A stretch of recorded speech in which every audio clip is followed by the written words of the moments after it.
एक रात ख्वाब देखा इब्राहिम ने और सुबह को उठकर 100 ऊंटों की कुर्बानी दी। फिर दूसरी रात ख्वाब आया, इब्राहिम ये नहीं, तुम अपनी पसंदीदा चीज की कुर्बानी दो। इब्राहिम अलैहिस्सलाम ने 100 मेंढों को पकड़ा और कुर्बानी दे दी। फिर तीसरी रात ख्वाब आता है और अल्लाह की तरफ से बात होती है कि इब्राहिम अपनी चाहने वाली चीज, अपनी पसंदीदा चीज की कुर्बानी देना। इब्राहिम अलैहिस्सलाम को समझ में आ गया कि अब अल्लाह बेटे की कुर्बानी चाहता है। बुढ़ापे में एक बेटा मिला था, अल्लाह उसको भी ले लेना चाहता है, लेकिन कुर्बानी का मकसद तो यही है कि रब राजी हो जाए, रब जो है ना अब हमारे मुकाम तक हमको पहुंचा दे, रब जन्नत अता कर दे, रब नाराज ना होने पाए। वक्त का बरगुज़ीदा नबी उठा और फिर मक्के का रुख करता है, और जब मक्के का रुख करके आता है तो क्या देखता है कि एक नौनिहाल बेटा उसके आंगन में खेल रहा है। मुस्कुराते हुए उस मासूम बच्चा ने, जो अभी तक अपने बाप को पहचाना नहीं था, बाप ने मासूमियत में छोड़कर चला गया था, और जब वापिस आया तो देखता क्या है, अपने बाप को तरफ देखा और मुस्कुरा दिया। माँ अपने हुजरे से निकली और क्या देखती है, अपना सरताज खड़ा हुआ है, अपने सरताज के इस्तकबाल में गई और कहा कि ये तुम्हारा बेटा है जिसको तुम बचपन में छोड़कर गए थे। इब्राहिम अलैहिस्सलाम ने कहा, ए मेरी बीवी, मैं समझ सकता हूँ तुम्हारी क्या मजबूरी है, मेरी क्या मजबूरी है, अल्लाह बेहतर जानने वाला है। अल्लाह एक आखिरी कुर्बानी चाहता है, अब तुम्हारी और मेरी जिंदगी की यह अहम कुर्बानी होगी जिससे मेरा रब राजी होगा। बीवी ने अपने शौहर की बात को समझ लिया और बेटे से कहा कि जाओ, अब्बू तुम्हें ले जाना चाहते हैं। अब्बू हाथ आगे करते हैं इब्राहिम अलैहिस्सलाम और उंगली देते हैं। एक मासूम सा बच्चा अपने अब्बू की उंगली को पकड़ता है और अपने घर से बाहर निकलता है। अब्बू हाथ पकड़कर ले जा रहे हैं, ले जाने का मकसद नहीं मालूम बेटे को, बाप को मकसद मालूम है कि बेटे को कितने साल के बाद देखा और आज ही बेटे के गले पर छुरी चलाने की बात हो रही है। कैसी मोहब्बत थी होगी बाप और बेटे की, कैसी मोहब्बत थी शौहर और बीवी की, कैसी मोहब्बत थी औलाद और माँ बाप की। अजीजान मोहतरम के बाप ले जा रहा है, कुछ फासला तय होने के बाद एक शैतान रास्ते में आता है और बाप को बहकाने तो नहीं सकता, बच्चे से कहता है, ए इस्माइल, तुमको पता है कि तुम्हारे अब्बू कहाँ ले जा रहे हैं, जरा अब्बू से सवाल कर लेना। मासूमियत से बेटे ने सवाल किया, अब्बू कहाँ जा रहे हो?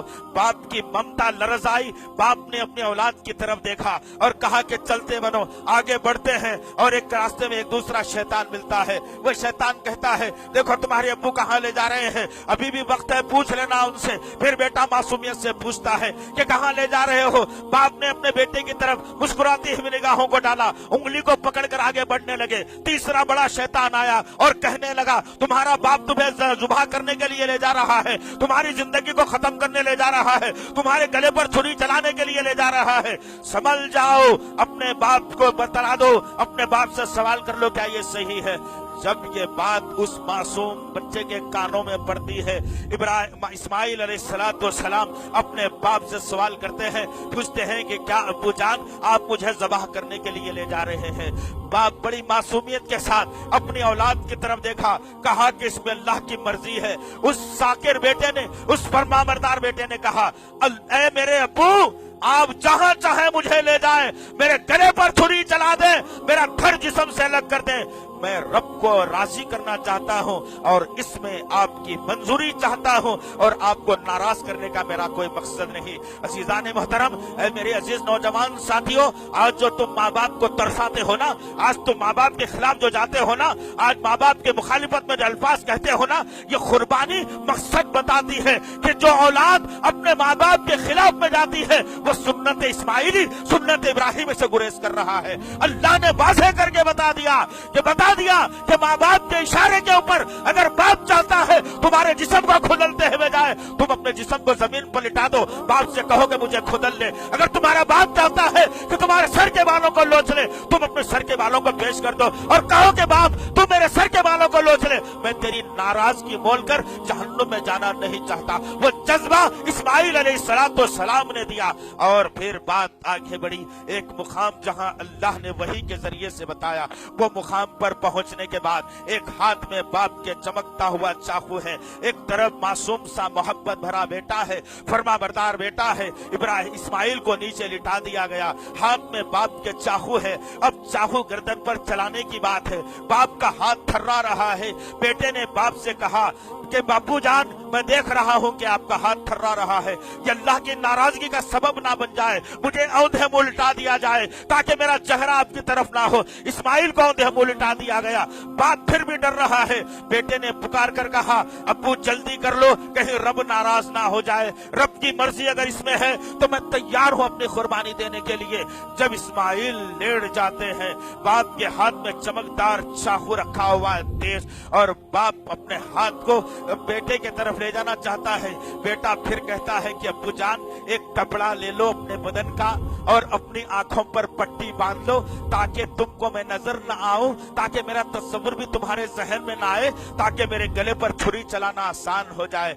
बेटा बाप अपने आंखों पर पट्टी बांध लेता है इब्राहिम अलैहिस्सलाम और अपने हाथों से टटोल टटोल कर बेटे के चेहरे को देखता है। और जब नरखरे के पास हाथ पहुंच जाता है, बेटा बाप अपने चाकू को उठाता है और बेटे की गर्दन पर जब उस चाकू को बिस्मिल्लाह अल्लाहु अकबर का नारा बुलंद करके जैसे ही बेटे की गर्दन पर चाकू चलना था, चरखरे पर चाकू चली और गरम गरम खून इब्राहिम अलैहिस्सलाम के हाथों को लगा। जैसे ही खून लगना था, मारे हैबत और परेशानी के इब्राहिम ने अपने हाथों से कपड़े को खोला। खुशी की इंतहा नहीं रही। क्या देखते हैं कि अल्लाह ने जन्नत से दुम्बे को भेज दिया और इस्माइल खड़ा हुआ है बच्चा मासूम सा, और फिर एक तरफ जुबा हुआ दुम्बा अपने पैरों को रगड़कर अपने जिस्म से खून को जारी कर रहा है। हम क्या समझते हैं जिजाने मोहतरम, कुर्बानी का मकसद साल में एक मर्तबा जानवर की कुर्बानी देकर मैं जन्नत में जाने का ख्वाहिशमंद बन गया। 11 महीने तक मेरी जिंदगी रब की बगावत में गुजर गई, नबी की बगावत में गुजर गई, नमाजों को छोड़ने में गुजर गई, कुरान को छोड़ने में गुजर गई, तकालीफ देने में गुजर गई, नाचने गाने में गुजर गई, हराम खाने में गुजर गई, खबर परस्ती में गुजर गई। जरा सोचो तो सही, साल में एक मर्तबा तुम मुझे कुर्बानी देकर जन्नत में जाना चाहते हो तो इब्राहिम अलैहिस्सलाम की जिंदगी और मेरे और आपके आका मोहम्मद सल्लल्लाहु अलैहि वसल्लम की जिंदगी को अपने निगाहों के सामने रखना।